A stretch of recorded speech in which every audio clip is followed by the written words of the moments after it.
Welcome to Canada's most irreverent talk show. This is The Andrew Lawton Show, brought to you by True North. Hello and welcome to you all, Canada's most irreverent talk show here on True North, The Andrew Lawton Show on this Thursday, January 11th. This is our last program for a week in the lovely Dominion of Canada. Next week, as you may have heard, we are taking the show on the road. We'll be doing it live from Actually, I should probably tell you, we are not going to be doing the show from Switzerland. We are going to be this is a funny story in a way. We're going to be doing the show from Austria because we could not afford an Airbnb in Switzerland. This is like how dedicated we are to bringing you coverage from Davos. So in the past, you've heard me lament what happens here. The problem is that the World Economic Forum snatches up every hotel in Davos and the neighboring town of Klosters. And there are a smattering, I don't know what the quantitative value is of a smattering, but I think smattering fits here. There are a smattering of Airbnbs. And as you find, you have a couple of options. There is like some giant chalet that goes for $10,000 a night, or there is like a stained mattress that's shoved in some creepy mountain man's closet, which is like oddly also $10,000 a night. So there's like a going rate for these things. But Sean and I didn't want to like bunk up with the mountain man in his closet. So last time when we went, we found an Airbnb because we booked very early. I was literally at my computer the day they announced the dates for Davos and was able to book an Airbnb at not a terrible price. That Airbnb long gone this time around. This time I think I hesitated like 5 minutes to book, and we could not find a place. Even places we were finding that on Airbnb were saying they were available, we would go and do the booking and then be like, no, sorry. We are reserving this for the WEF. And I was like, well, I'm going to WEF, but they're like, no. The World Economic Forum will tell us. We don't want you schlubs here. They'll tell us who they want to put up there. So it ended up being where we were going to have to spend like some obscene amount, like tens of thousands of dollars for 5 nights, or we could get very affordable accommodations, not the next town over, not the next county over, but the next country over. So we will be driving in and out on those lovely mountain roads in January every day. So we may need to do a crowdfunding campaign to like just fish the car out of the bottom of the Swiss or Austrian Alps from Lake Zurich to bring back home. But hopefully it won't come to that.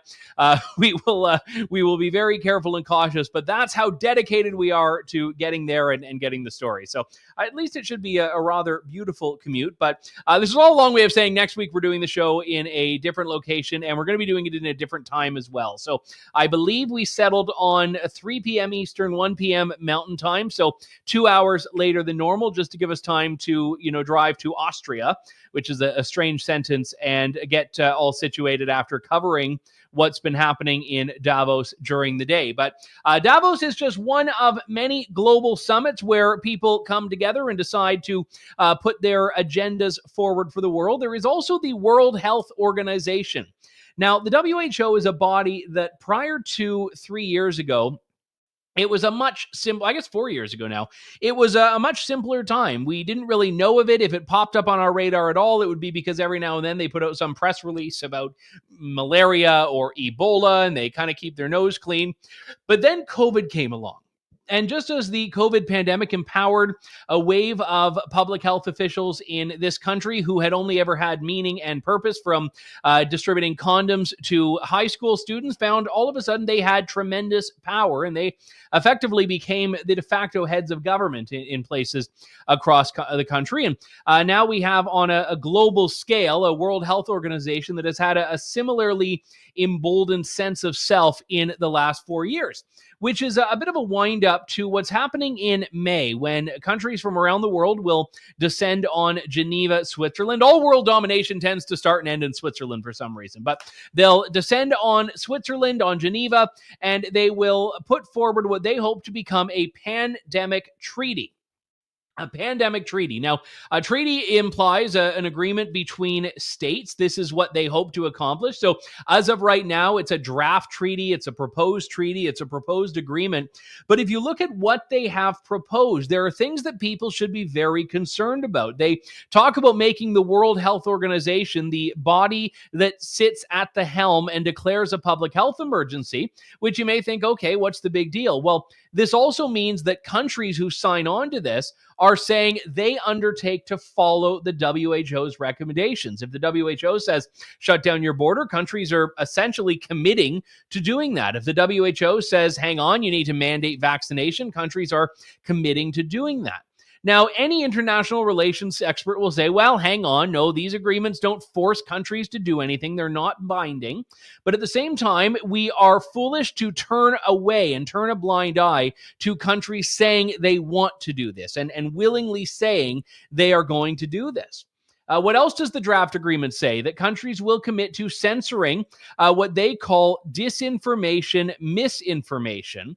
And this is something that we're also supposed to shrug our shoulders at. Now, when people like Leslie Lewis, who's a conservative member of parliament, have spoken out about this, the media and the Liberals will just dismiss them as conspiracy theorists. Here's one exchange in the House of Commons where Justin Trudeau faces some questioning about this. The honourable member for Haldeman Norfolk. Mr. Speaker, May 22nd to May 28th, representatives from 194 countries will meet in Geneva at the World Health Assembly to discuss the WHO Global Pandemic Treaty and to vote on amendments to the international health regulations.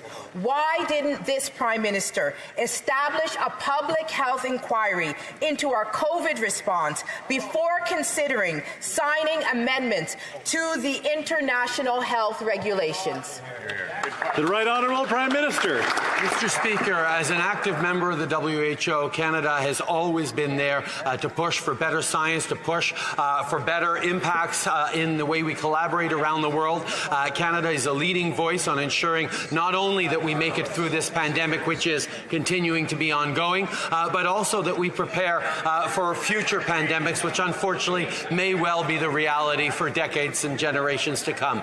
We will continue to be active, strong participants in international fora around health, while always respecting and protecting Canada's sovereignty and choices to make the right decisions for its own citizens. That was a load of nothing. It was a bit of a word salad. Perhaps there might even be listeria there in that word salad, and we can call it a public health emergency and trigger a shutdown of speeches like that in the years to come. Why has there not been a public health inquiry? Maybe it's because Justin Trudeau does not want an admission from Canadian officials under oath that there was no scientific basis for much of what happened. Take, for example, this story in the New York Post, where Anthony Fauci, who was the Theresa Tam of the United States, Anthony Fauci was testifying before the House Select Subcommittee on the coronavirus pandemic that the 6 feet apart recommendation, social distancing, it was all the rage a few years back, was, quote, likely not based on scientific data.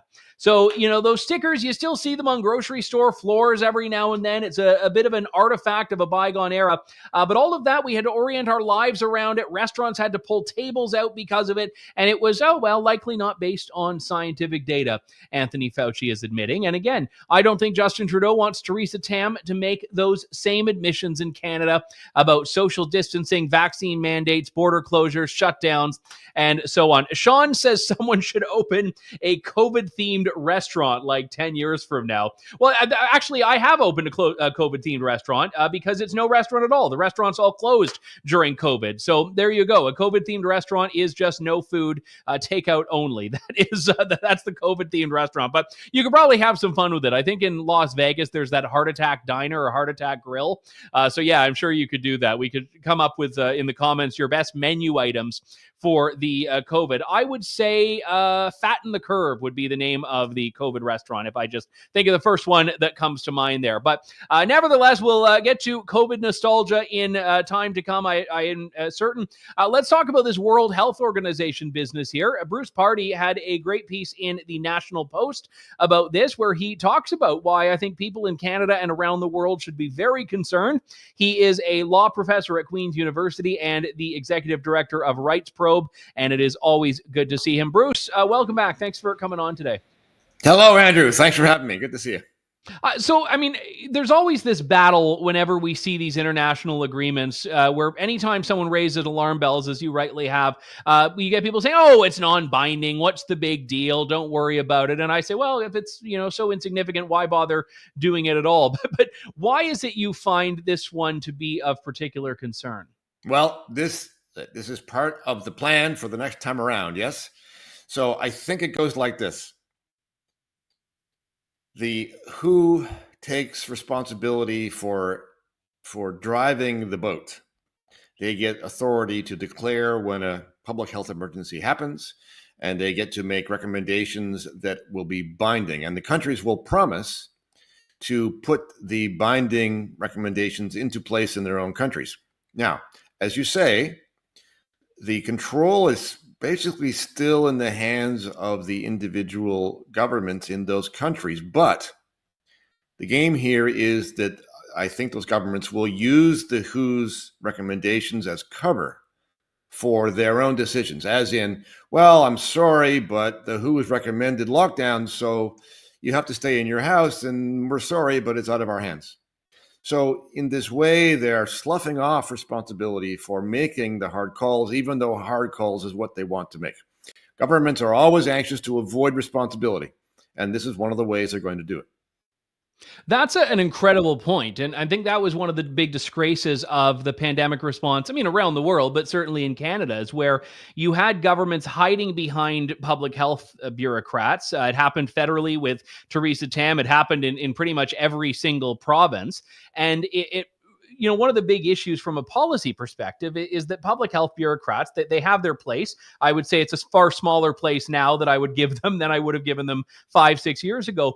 But they're very singularly focused on one metric. They're not focused on constitutionality. They're not focused on the economy. They're not focused on mental health. They're not focused on child development. They're focused on, getting cases down, even if we could agree on what a case was and how significant it was.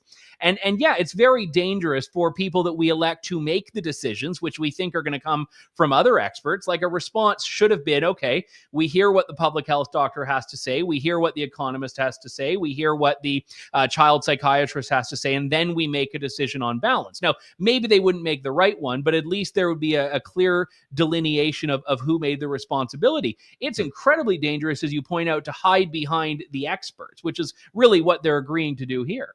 That's exactly right. It's a plan to hide, and I agree with what you said, but I have an even more basic objection, which is that there are some of these decisions that ought not to have been able to be made, in the sense that they told people what to do with their own lives and instructed them on what risks that they were allowed to take themselves, which is not a thing that any kind of official ought to have in my books.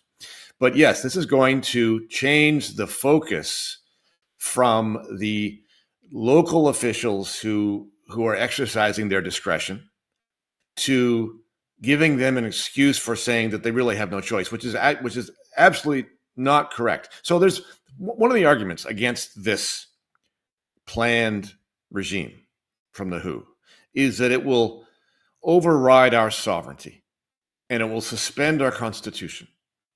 And those two things are really not quite true. Yes, it will affect us detrimentally. Yes, it will appear that we will lose control over the rules that are being applied to us. All those things are true.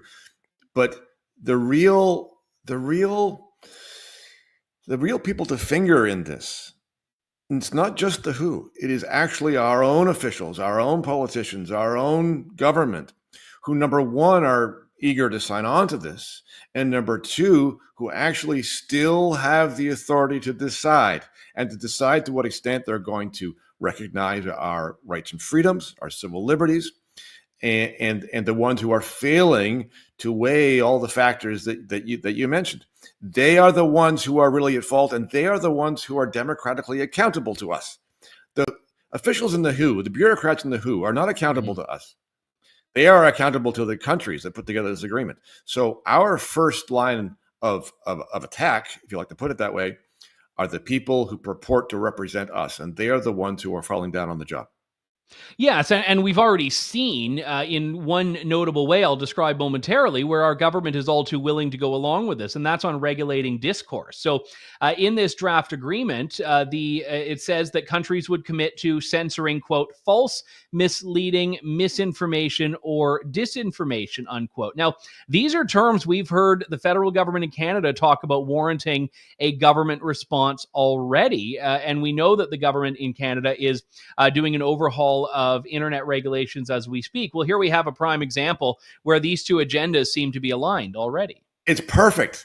It's perfect. I mean, can't you just imagine the government saying, well, we're concerned about this, but the WHO basically has told us that this kind of information should not be allowed because it interferes with global health. Global health, my goodness. Well, we can't ignore that. So we're going to have to put in place regulations that require you to or prohibit you from questioning the narrative that the WHO has put forward as to what's important to keep people alive. I'm right. So it's a perfect excuse for the government to do what it already wants to do, and in that way make it appear as though they're not the one making the call. I just checked on YouTube where we're streaming live right now, because every now and then we get like the big disclaimer that YouTube throws up on our shows, depending on what we're talking about. And I don't know if they put it up live or if they put it up after the fact. We don't have one now, but often, no, Right. We didn't get it yet, Sean. But like if you talk about climate change, you'll get like a disclaimer. If you talk about COVID, you will. And sometimes it's like a disclaimer from Health Canada. Other times it's from the World Health Organization and the information they give you. So we already have, there's an example of big tech on its own deciding to outsource, truth basically to the World Health Organization.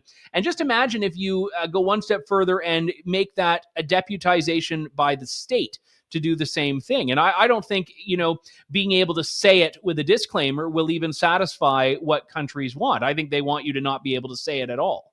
Oh, no question. And sure. So the proponents of this will say, quite rightly, actually, that this does not suspend the Constitution. Your rights and freedoms are still in place. The WHO doesn't have the power to set the Constitution aside. That is true. But we've already seen that during the first round, the Charter of Rights and Freedoms was not very useful. The courts did not come to the conclusion that a lot of these measures violated the Charter, right? So just because the Charter is not being suspended doesn't mean that you're going to have your civil liberties. And if international norms change, and the cause is a global cause, and a Canadian court is interpreting what the Constitution means, then it's just as likely that court, especially given the track record, is going to say, well, of course you still have your rights, but in this case, the infringement of your rights are either not existing or they're justified under Section 1 of the Charter, because after all, we have this emergency, and the WHO has said so. So this plan does not have to suspend our Constitution in order for the plan to be a very bad idea. Yeah, I think that's a very valid point. And I'd go back to where you mentioned a few moments ago as being the first line of defense on this, which is the nation state. It's countries that need to have pressure put on them by their citizens to perhaps change or scrap this process. I'm looking around at the world here, and not to say I have a firm grip on every domestic government around the world, but if I look at the big players, I'm not seeing anyone, with one exception, that I think would push back against that. And that one exception may maybe is the Argentinian president. I mean, I know he's an economic libertarian. I don't know if he wants to be the bull in the china shop on the world stage at some of these and say, no, we're not signing on to this. Who knows? Argentina doesn't wield a huge amount of power, but the United States does. And I don't think Joe Biden is going to say no to this. I don't think Canada will. The UK has a nominally conservative government, but as you and I actually discussed in the UK, not really when you talk about all these things. So I don't see any countries that are going to want to put their necks out and say, whoa, I'm not signing on to this in its current form. Oh, I think that's a correct assessment. And in fact, it's difficult to know exactly what's going on behind the scenes as this thing is negotiated. But I would guess that a lot of these countries are actually pushing for this for the very reason that it's to their advantage, so that they are set up better than they were last time to do the same kinds of things as last time and worse, like the more targeted prohibition on expression of dissenting views. So obviously we have to be a bit forward looking here. And we hear, I mean, that clip I played from Justin Trudeau earlier, he's talking about, pandemics for years to come. So, I've gone my entire life without ever having a pandemic until the last few years, as have you, as have, anyone who was born after the Spanish flu, basically. And now we're being told this is just going to be business as usual, which I think is in and of itself a bit suspicious, because we've seen the public healthification of everything. And I think that's another part here that is not really said in the treaty, which is that what they decide to call a public health emergency is a big issue. I mean, we hear people saying that you need to make obesity a pandemic, you need to make climate change a pandemic, yes. And all of a sudden you take these powers and apply them to all of these other things, and we've got a big problem on our hands. Yeah, no question. This is very broad, discretionary, vague power to declare an emergency, when you feel like it. People have referred to this as the beginning of the biomedical state, and I think they're right. This is a new era. They're normalizing what happened during COVID, and this is bad news. They're obviously, you can see it in Justin Trudeau's comments. They're planning for this to be the normal thing, where the powers that they exercise are going to be powers that they exercise regularly whenever they think it's justified. And believe me, if you have power, the state is going to use them. All right, Bruce Pardy, it is a fantastic piece in the National Post. WHO Health Treaty, a convenient cover for more government overreach. You are the best one on the army against the technocrats, so we're glad to have you. Bruce, thanks so much. Thanks, Andrew. Good to see you. All right. Thank you as well. And I should play this clip, by the way. So Tedros Adhanom is the non-doctor who, I mean, he's got a PhD, but he's not a medical doctor at the helm of the WHO. I wanted to play this clip from him for your benefit right now. We cannot kick this can down the road. If we do not make the changes that must be made, then who will? And if we do not make them now, and when? When the next pandemic comes knocking, and it will, we must be ready to answer decisively, collectively, and equitably. And for enhanced international cooperation, the Pandemic Accord, a generational commitment that we will not go back to the old cycle of panic and neglect that left our world vulnerable, but move forward with a shared commitment to meet shared threats with a shared response. That's why we say the Pandemic Accord is a generational agreement. That is Tedros teeing up the Pandemic Accord at last year's World Health Assembly, now coming this year. To be honest, we haven't made a decision. I was wondering if it would be worth going to Geneva to cover it, and then I looked up the price, and it was like, even to stay at like some weird mid-level like Residence Inn, it was going to be like $750 a night. So maybe we skip out the World Health Assembly in Geneva. You never know. We can maybe I can stay on Geneva. We'd have to stay in France if we wanted to do the commute every day. But nevertheless, that was Tedros. Now he's going to be in Davos next week. I was looking at the agenda for what presentations people can see at the World Economic Forum annual meeting. And one of them is this: Preparing for Disease X, with fresh warnings from the World Health Organization that an unknown disease X because X is like the menacing letter. If they called it like disease blue, no one would give a hoot. But disease X could lead to 20 times more fatalities than the coronavirus pandemic. So, what novel efforts are needed to prepare healthcare systems for the multiple challenges ahead? So, here we have a bunch of people, and we'll be monitoring this session. You can follow it along from home as well. Them talking about this mystery disease that no one's ever heard of, that the WHO actually identified in 2018, that we're already saying, oh, it's going to be 20 times worse than COVID, so let's get ready. Well, in the same breath, we are hearing public health officials admit that their measures for COVID were not even rooted in science in many cases. So we can look at the agenda just very briefly, because we are going to be reporting from Davos next year, or next week rather, maybe next year, who knows? But next week, and there are a number of sessions that I'm incredibly curious about. One of them is talking about the future of freedom of expression. Now, in the past, when they talk about freedom of expression, it's not spoken about as a positive, really. It's spoken about as something that is getting in the way, these absolute rights and freedoms. There is also one that sounds lovely. It sounds great, but if you look into the fine print, it might not be so great. The session is called Protecting the Vulnerable Online. The description: more than half of internet users worldwide age 13 and older face at least one potential online threat. Cyberbullying, online harassment, hate speech, and misinformation pose significant challenges. What are the key developments in trust and safety online, and what measures should stakeholders, and that includes governments and corporations to them, embrace to foster a safer internet for all? And one of the panelists on this one, I should point out, is Julie Inman Grant, who's an Australian online safety bureaucrat who 2 Davos meetings ago talked about how we need to recalibrate the way we view freedom of speech. So, I mean, I'm all for recalibrating free speech as well, but I want to recalibrate it to actually protect it, not to get rid of it. Sean has said he attempted to write decalibrate, but wrote de-alley-rate, whatever that means. So anyway, I think he was going for recalibrate. We will put a pin in this and revisit it from the Swiss/Austrian Alps next week. But before we get there, I wanted to talk about the scourge of anti-Semitism, which I am very ashamed to say as a Canadian has become the norm and the rule rather than the exception. We've had some little bits of change on this front. Toronto police have decided now that no, people shouldn't be shutting down a bridge in a Jewish neighborhood to protest against Israel because, let's be real, they're just protesting against Jews.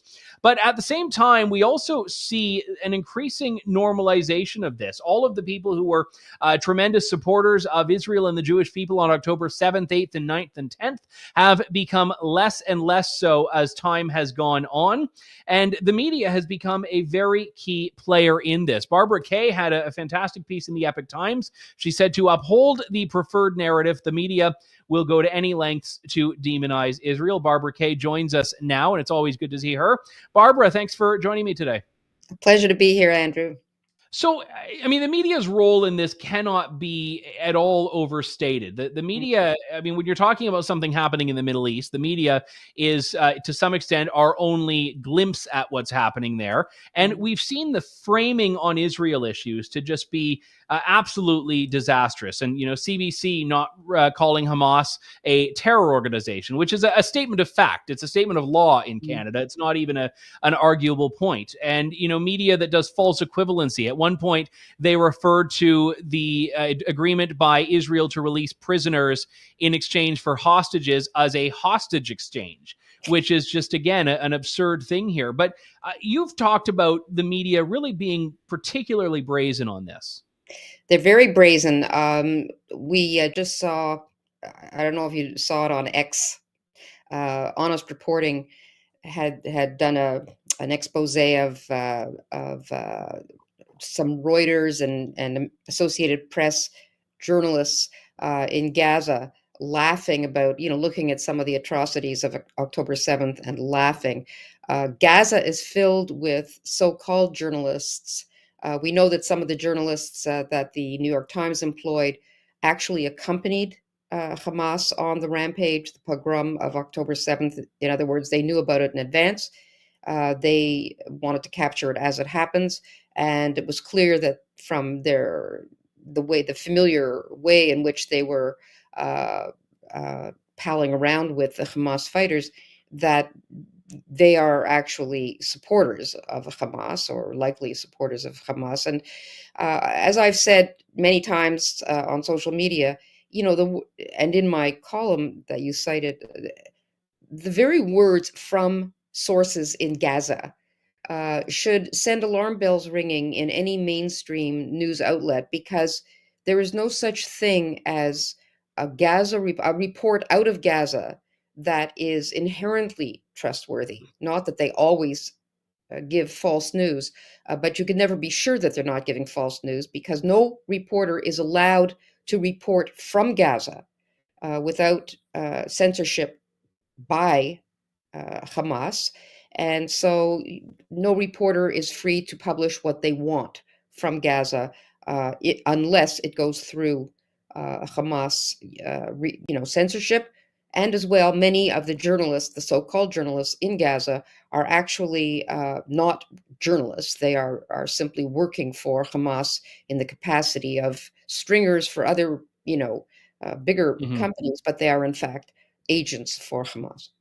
I only speak about 4 or 5 lines of Arabic, so I have to rely on other translations when I see Arabic footage. But I have seen at least 3 or 4 clips from within the last few months, which are presented as some of one of those journalists that you were just describing interviewing people, and when they start to criticize Hamas, the interview gets quickly and abruptly ended. So when the people in Gaza are saying, "Well, hang on, Hamas is using us as shields," the interview ends. So you're right. There is no unbiased commitment to truth there, Mhm. which is I think a big part of it. A lot of these are activists wearing press vests. Yeah, and of course, you expect biased reporting from Al Jazeera. That's their job. But when it comes to New York Times, BBC, CNN, we just saw a story out of CNN. Some of their Middle Eastern stringers were posting disgustingly anti-Israel stuff on social media. They've lost control of the journalistic situation over there, it seems to me, since they have decided to accept stuff coming out of Gaza without verifying. And when you see the BBC doing that, and the CBC, it's really sickening, because there's a long history of this. They know very well that a lot of reports are doctored, or they're complete fiction. And as we've seen in the whole Palestinian movement in the last several decades, truth in journalism is not a value. It's not a Middle Eastern value in regimes that are not democratic, and none of them are except Israel. Um, I mean, you'll get honest reporting out of Egypt and some of the more stable uh, Mhm. entities there.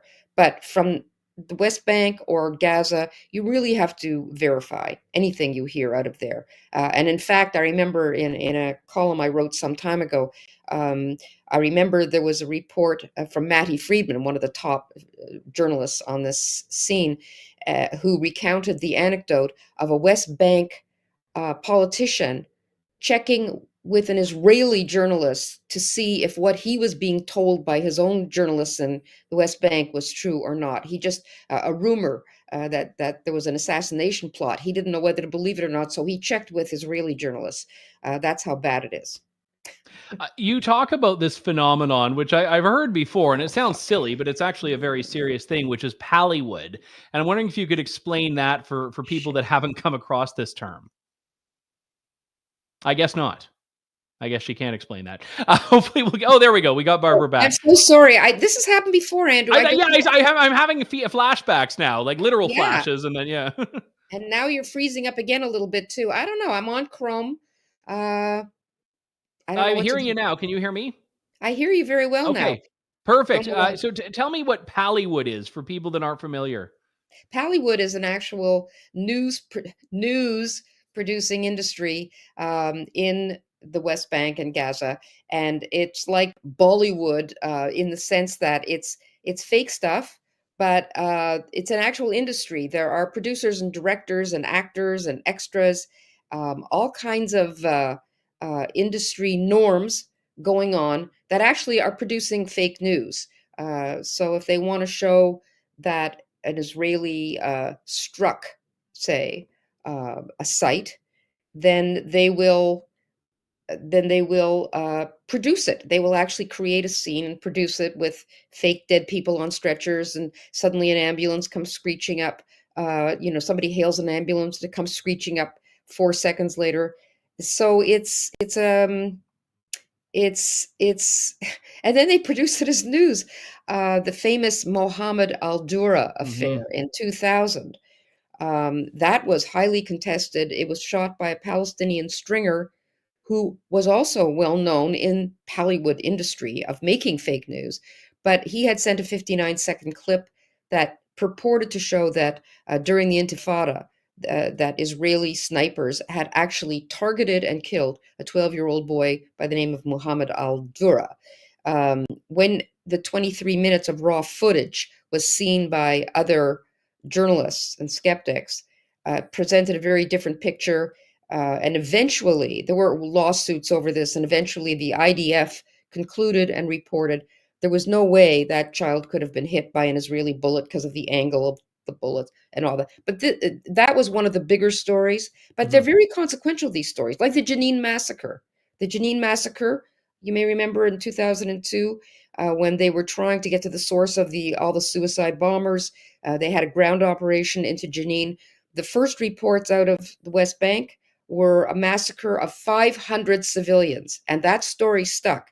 In the end, after many reports and many actual investigations, it was concluded that 53 civilians were killed and 23 IDF soldiers who had done a ground invasion in order not to kill civilians, and as a result were ambushed. Their own soldiers got killed, but they were trying to prevent civilian deaths. But these stories are used as propaganda again and again and again, and the images are extremely emotive. So this industry is extremely harmful. It's called lethal journalism. It is lethal because people die over it. Osama bin Laden used the Mohammed al-Dura story in his own propaganda because he could see that the picture of this boy huddling behind his father, apparently being targeted by Israeli bullets, which was not the case. They are made into martyrs. Do you remember that little boy, the Syrian boy lying in the sand, that little 2-year-old boy? And these images have an incredible effect. Well, and I seem to recall that there was evidence that emerged later that boy had been moved. I mean, it was still a tragedy, but the photo had been to some extent staged to make a bigger point from that. It's not hard to see that this whole Palestinian issue, this whole Israel, is a very much an emotional thing, and a lot of the people that are active in it, when you corner them and you ask them, to state why, they don't even know why. They're part of a herd. In fact, the Toronto Sun just had a piece out today saying some of these protesters are being paid to be part of these protests. But anyways, there's a lot of hysteria involved in these protests because this issue has, Palestinian activists on campuses, for example, they're there for years and years. They're not very good at studying, but they're very good at propaganda. They're paid for this. There are a lot of foreign funding of these movements in the West. It's a very deep rabbit hole, Andrew, and we could spend hours on this. But in terms of the journalist, the irresponsible journalism that is attached to this subject, it's just remarkable how far these media outlets will go to push a narrative that is harmful to Israel. They are lock, stock, and barrel committed advocacy journalists rather than objective. It's just not, journalism simply is not it's not what it should be. It's not what True North does. It is pure, it is getting to be pure propaganda in too many of formerly respectable outlets. So we're lucky to have a few outlets in Canada, like the National Post, True North, the Epoch Times, that is what I consider to be journalism that verifies sources, actually fact checks, does basic stuff. Hmm. Well, yeah, what should be, used to be basic and second nature anyway. And the only area where you could say that can rival the Israel hatred in much of the media is in academia, Oh, as we've yes. seen in the last few months. And I just very briefly wanted to ask you about this story, because I understand you're writing about it this week in another piece. There is now a class action lawsuit against so far 6 major Canadian universities: Queen's, York, Concordia in Montreal, TMU, which used to be Ryerson before Ryerson's name became a hate crime, and the University of British Columbia, facing claims that Jewish students are unsafe on their campuses. And I mean, look, that's a difficult thing to refute with just raw footage we've seen of what's happened on these campuses, isn't it? Yeah, I always felt that lawsuits were the way to go. I was promoting the idea years and years and years ago. I said the only way these universities are going to change if it hits them in the pocketbook.